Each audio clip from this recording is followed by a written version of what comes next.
Sodepur station রোডে সেই club কচুরির দোকানটা মনে আছে? হ্যাঁ। ওই রকম করে বানিয়েছি দেখো। দারুণ। সোদপুর পিয়ালেসনগরে আমি এককালে থাকতাম। স্টেশন রোডের কাছে একটা ক্লাব কচুরির দোকান ছিল, এখনও আছে কিনা জানি না। কি অসাধারণ টেস্ট, কি বলি, কোনো কথা হবে না। বিশ্বাস করুন, সকালে স্টেশনে টিকিট কাউন্টারে যত লোকের ভিড়, কচুরির দোকানেও তত ভিড়।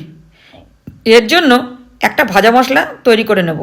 গোটা জিরে, গোটা ধনে, গোলমরিচ, গরম মশলা, শুকনো লঙ্কা, কটা তেজপাতা কেটে দেবো। খালি খোলায় হালকা হালকা করে ভেজে নেব। ঠান্ডা করে মিক্সিতে পিষে নেব। খানিকটা বিউলির ডাল 4-5 ঘন্টা ভিজিয়ে রেখেছিলাম। এটাই ক্লাব কচুরির আসল উপকরণ।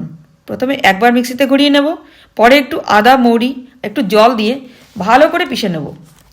এবার 2 কাপ ময়দা, 1 কাপ আটা, 1/4 কাপ সুজি, একটু নুন, একটু জোয়ান, একটু ঝাল লঙ্কা, 1 চামচ সেই ভাজা মশলা, 3 চামচ ডাল বাটা, যেটা আমি আগেই মিক্সিতে বেটে রেখেছিলাম। একটু সাদা তেল দিয়ে প্রথমে হাত দিয়ে মিশিয়ে নেব। অল্প অল্প করে জল দিয়ে মাখতে হবে।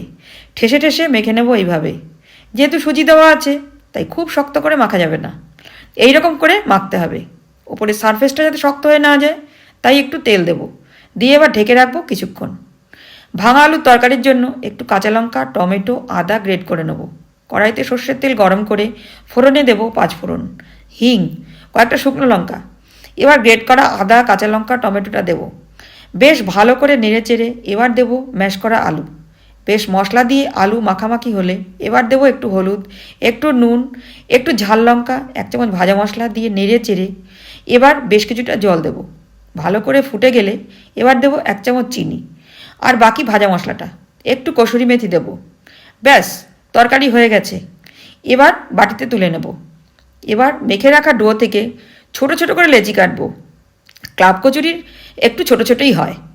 কড়াইতে সাদা তেল বেশ কিছুটা গরম করতে দেব। গরম হলে একটা করে লেচি নিয়ে ঠান্ডা তেলে বেলবো, গরম তেলে ছাড়বো। দেখুন তো কেমন লাগছে, কেমন ফুলে ফুলে উঠেছে। ব্যাস, এবার গরম গরম খান।